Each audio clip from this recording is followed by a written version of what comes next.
Hello and welcome to a rather unusual topic, which is not typically covered by many people, but bear with me on this one, because if the unit is left unattended, the foam will degrade as time passes by, especially if the car is not that frequently used. As a result, when the fan is switched on, a lot of fluff will fly out of the vents, so this unit must be properly taken care of. Now over the years, an evaporator will get clogged and becomes inefficient. And with no surprise, while also keeping up with the usual tradition, the car had its heater box tinkered with by someone else and was damaged. However, I managed to find an inadequate heater box, which unfortunately came from a left-hand drive car and ended up costing me an arm and a leg for a damaged unit. However, I mixed and matched whatever could be used and rebuilt the original unit properly with new foam and a new expansion valve.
and that works just fine.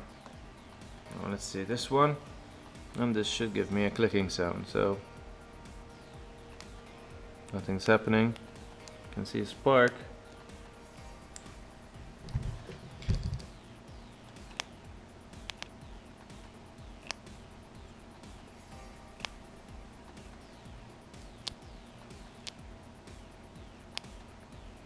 There is a spark, whereas this one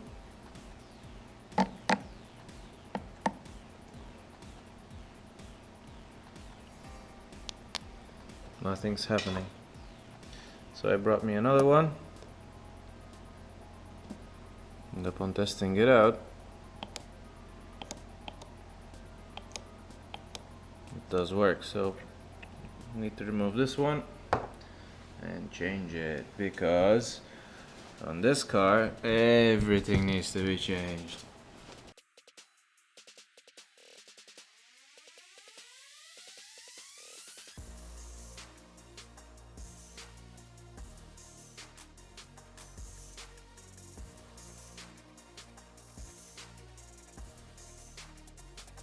So let's see if it works. That's the noise I'm looking for.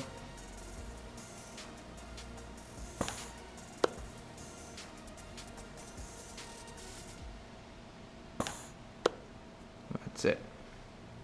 All three are working just fine now.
Here is a custom-made air condition hose, because the original unit was too far gone. Also, its service valve was so old that it catered for the old gas, which was labeled Freon 12 or R12. Now, since the original air condition compressor ceased and went bang some time ago, a brand new modern compressor was fitted, but nothing else was done to match. This was the typical botch job done to this car by some HVAC experts. So, along with a 23-year-old dryer, a leaky air conditioning hose, and a defective expansion valve built to take a different gas to the current R134a used, no wonder the air condition cooled for nearly a week and then failed. However, this time, the evaporator and condenser have been pressure tested for a week and have passed the leak test, the aluminium pipe had its holes rewelded, a new flexible hose was custom made with a brand new service valve to cater for the modern equipment and relocated for easy access. A new R134a expansion valve to replace the R12 was installed, and finally a new air dryer with a new switch was refitted, hopefully to make this air conditioning system to work properly for once, but that is yet to be tested out. So tune again for more updates, and thanks for watching.